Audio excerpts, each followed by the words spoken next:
Pessoal, continuando a correção, né, das atividades, lá na página 164, faltou o exercício 7.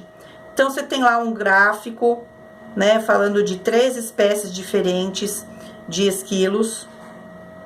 E na parte de baixo, na figura 2, você tem os alimentos que são disponíveis, que eles disputam dentro desse espaço físico, tá?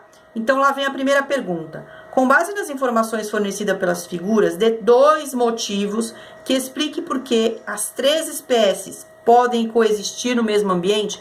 Quando eu falo de coexistir, é sobreviver, tá? Então, você tem aqui, ó, primeira espécie, segunda espécie, terceira espécie, ok? Então, você precisa de 2 motivos para eles coexistirem nesse mesmo espaço físico. Primeiro, tá? Elas ocupam predominantemente espaços físicos diferentes na árvore. Elas têm nichos ecológicos diferentes. Esse é um motivo. E o segundo motivo é que elas utilizam tipos diferentes de alimentos. Primeiro, olha aqui, você vai observar aqui na figura, né, na primeira espécie, qual que é o alimento que ela mais consome aí, ó? Ela se alimenta de invertebrados. É o que ela mais consome. Na segunda espécie, o maior consumo é de casca de árvore.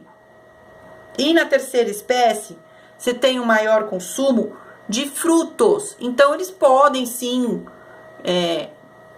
permanecer no mesmo espaço físico, porque eles não estão competindo pelo mesmo alimento. Então, não vai gerar uma competição. Eles vão se adaptar ao local e vão permanecer ali. Na questão B, supondo que uma 4ª espécie de esquilos fosse introduzida no mesmo local, explique como essa espécie poderia coexistir nesse ambiente. Essa 4ª espécie ia ter que aparecer nesse ambiente, né? Ela até poderia coexistir nesse ambiente se ela vivesse nas regiões mais altas lá da floresta. Se você observar, ó, você tem lá espécies, a terceira espécie ocupando a parte baixa, né? Maior número da população aqui. Depois você tem um pouquinho mais para cima a espécie 2 e o maior número, tá vendo que eles não conflitam o espaço onde tem uma maior população? Aqui é o topo da árvore, tá? Então, você ia ter que introduzir essa 4ª espécie nas regiões mais altas da árvore, tá? E ela ia ter que se alimentar principalmente de cascas, né? Porque tem um consumo... A espécie 1 não se alimenta de casca.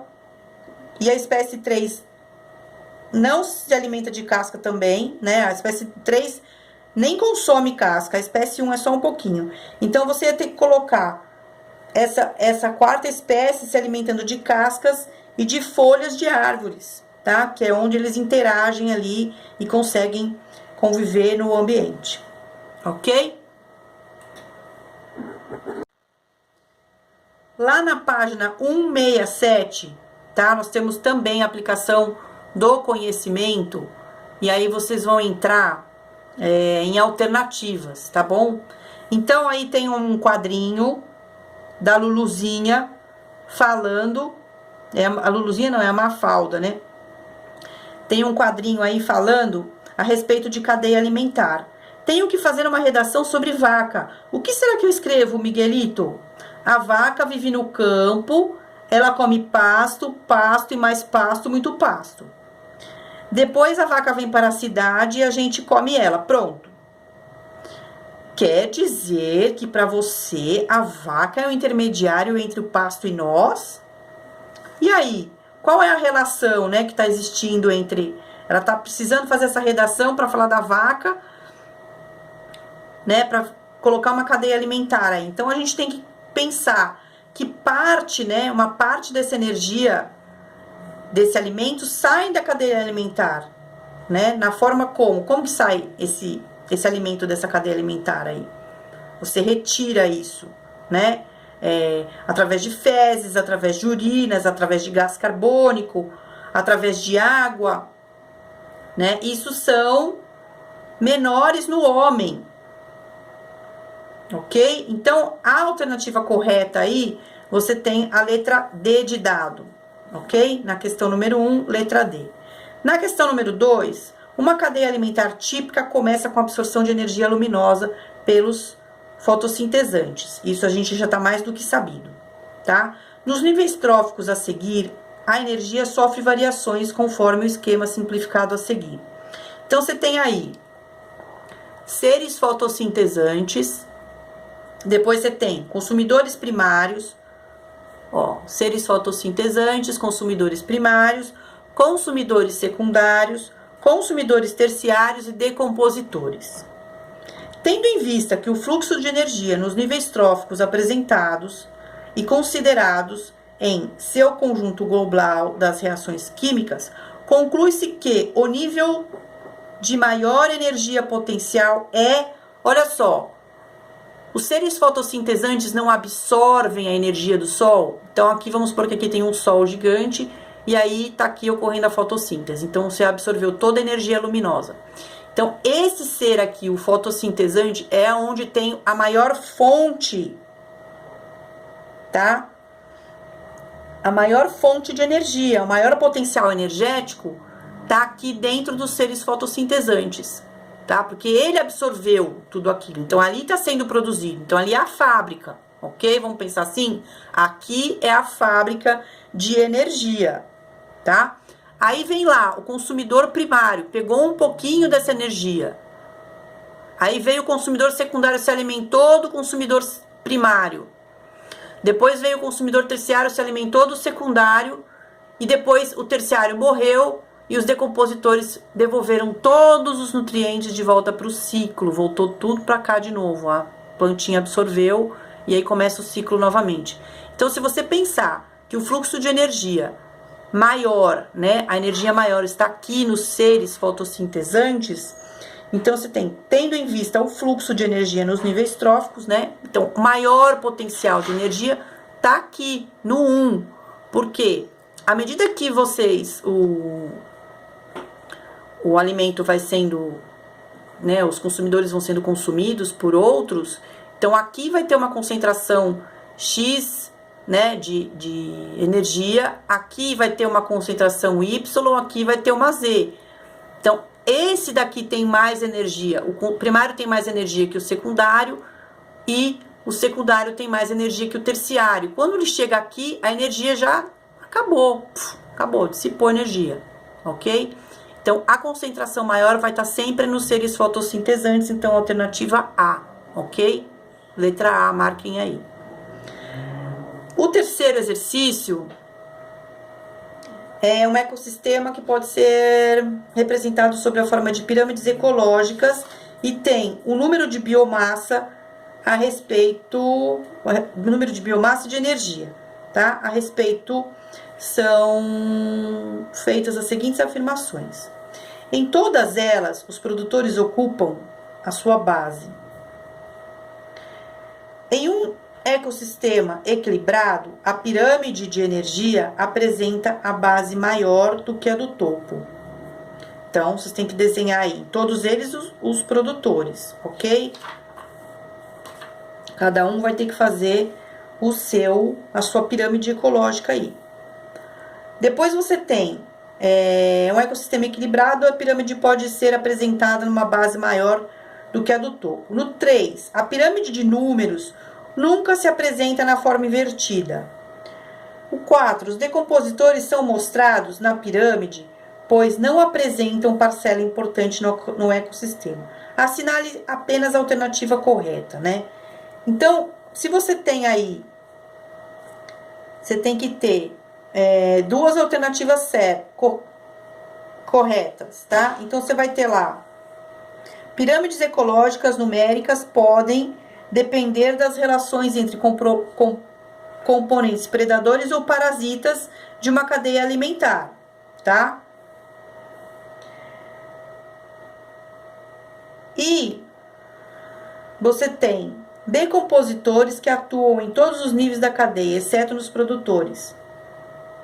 Também tá errado, os decompositores não vão os decompositores não vão atuar em todos os níveis de cadeia alimentar. Vai atuar só lá no fim, na espécie dele. Então, a 4 tá errada. E as pirâmides ecológicas numéricas podem variar dependendo da relação entre os componentes predadores ou parasitas na cadeia alimentar considerada. Também tá errado, tá? Então, eu tenho alternativas erradas. A 4, né? A pirâmide de números nunca apresenta em forma invertida. Mentira, tá? Então, eu tenho 4 e 3 erradas. E eu tenho, em todas elas, os produtores ocupam a base, certo? Em um ecossistema equilibrado, a pirâmide de energia sempre apresenta a base maior do que a do topo, também tá certa, tá? Então, eu tenho lá a resposta para a questão número 3, letra A. Tá? Depois, vocês não se preocupam que eu disponibilizo o gabarito na plataforma para vocês, tá? Questão número 4. As transformações, a distribuição e o aproveitamento de energia na natureza apresentam muitas particularidades. Entre elas, destaca-se, vamos pensar aí, apenas, na letra A, apenas a energia na forma de luz é convertida em energia química, até aí tá certo, dos alimentos e perde-se na forma de calor, que não é reutilizado. Até aí tá ok. A fotossíntese transforma energia luminosa em energia física. Mentira, energia química. Tá errado. Letra B é química, tá? A quantidade de energia aumentada e cada transferência de um ser vivo para outro confinado na entropia natural. A quantidade de energia aumenta a cada transferência. Mentira, tá? Vocês viram lá, o produtor, né? Os seres produtores é onde tem lá a fabriquinha de energia, ok? Onde capta a luz do sol, né? Energia luminosa e é transformado em energia química. A quantidade de energia não aumenta a cada transferência de ser vivo, ela diminui. Então, grifa aí, risca aí o aumenta, coloca diminui. Nos ecossistemas, a energia tem fluxo unidirecional, ou seja, constantemente reciclada e aproveitada. Olha só, nos ecossistemas, a energia tem fluxo unidirecional, ou seja, é constantemente reciclada e aproveitada. Gente, se ela é unidirecional, ela não volta, né? Ela só vai. Então, a alternativa aí, né, certa é a letra A, porque o fluxo de energia no ecossistema é unidirecional. Ele inicia com a conversão de energia luminosa em energia química na forma de alimento, né, durante a fotossíntese. Ao longo da cadeia alimentar, essa energia é perdida na forma de calor, tá? E os produtores dos produtores em relação aos consumidores, tá? Então, vai do produtor para o consumidor e não pode ser reutilizada, ok? Então, alternativa A, número 4A. Na 5,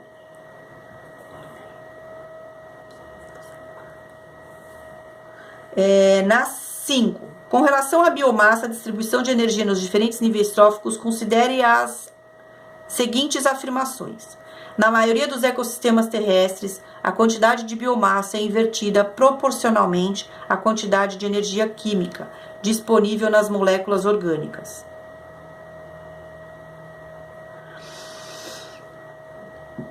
Na maioria dos ecossistemas terrestres, as plantas fotossintesantes dominam tanto em relação à quantidade de energia que apresentam, quanto à relação de biomassa que contém.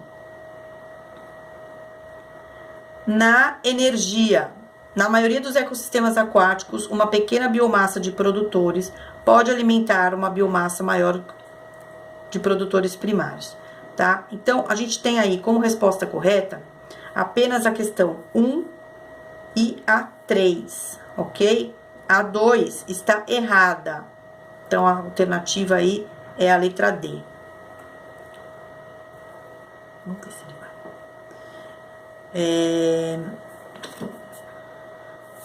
Eu quero discutir com vocês a questão número 8, tá? Que eu acho que é a mais importante aí.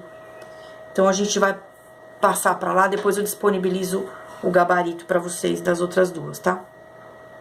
Observe na questão número 8, página 169, tá? Observe as figuras e que estão representadas a produtividade anual de 1 metro quadrado de pasto e a quantidade de alimentos que um boi consome por metros quadrados nesse período.